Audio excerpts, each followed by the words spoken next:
Hello everyone, welcome back to our second podcast series. Last time we spoke about how the constitution protects its core identity and limits parliament's power, right? Today we move into another equally important area, minority rights under the constitution, specifically under Article 30.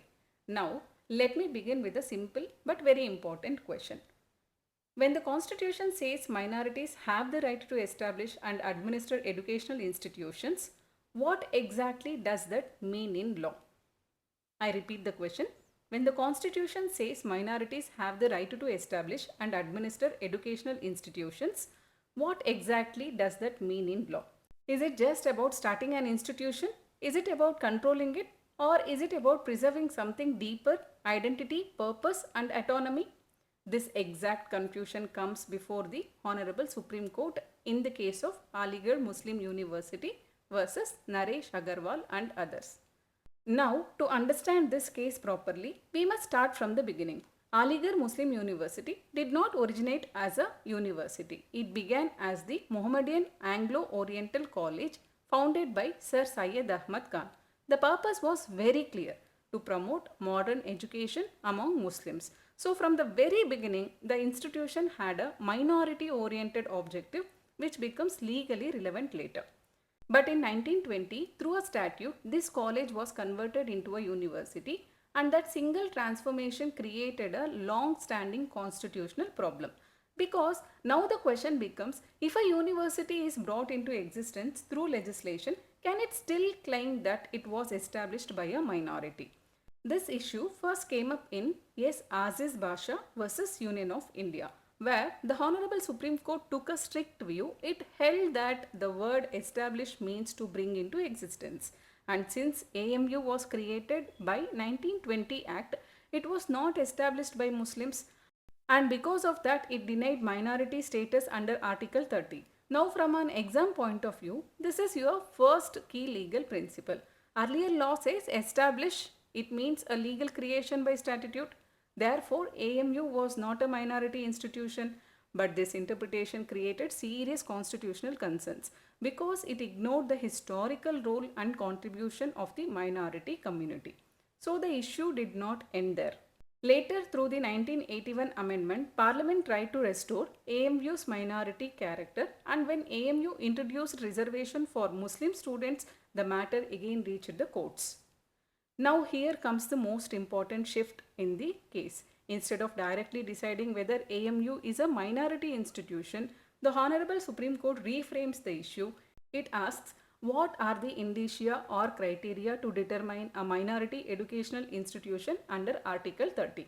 This is very important for exams because the court is answering a question of law, not just a factual dispute. Now let us understand the provision involved because this case is heavily provision based. The central provision is Article 30 Clause 1, which gives minorities the right to establish and administer educational institutions of their choice. But this article does not operate in isolation. We have to connect with Article 29, Protection of Culture and Language, and other articles 25 to 28. It speaks about freedom of religion and also broader equality principles under Article 14. So from an exam perspective, we have to remember this. Article 30 must be read harmoniously with other fundamental rights, not in isolation. Now coming to the interpretation, the court re-examines the meaning of establish, and this is your second major legal development. Establish is not limited to formal legal incorporation. It can also include founding intent, community contribution, purpose of the institution. So now the court moves away from a rigid interpretation to a substantive and contextual understanding. Then comes the phrase establish and administer.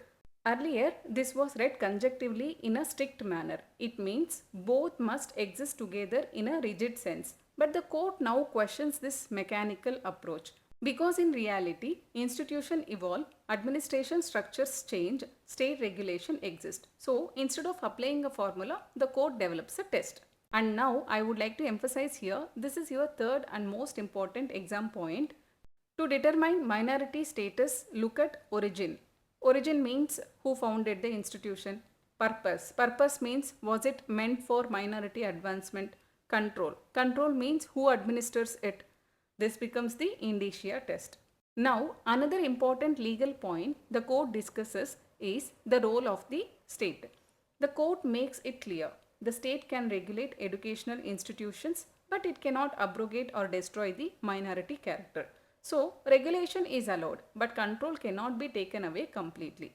Now, let's come to one more important conceptual point. The court explains that Article 30 is not just about formal equality, it is about substantive equality. It means treating unequals equally can itself creates inequality. So, minorities are given special protection to preserve identity. This idea is very important for mains answers. Now, finally, the most crucial clarification the court does not declare AMU to be a minority institution. It does not directly uphold the reservation policy either. What it does is lay down the legal framework, the principles, the interpretation, and the test. So, from an exam perspective, you must know this case clarifies the scope of Article 30, it redefines the meaning of established, it provides the indicia test, but it leaves the final factual determination open, and that is what makes this case so important. Because it taught us not just what the law is, but how to interpret the law. And this is exactly what examiners are looking for clarity of reasoning, not just conclusions. So, when you revise this case, don't just remember AMU, remember the shift from rigid to contextual interpretation, the idea of substantive equality, and the indicia test under Article 30, because that is what you will apply in your answers. I hope this made the case clearer and more structured for your preparation. Keep revising, keep thinking, and stay consistent. I will see you in the next one.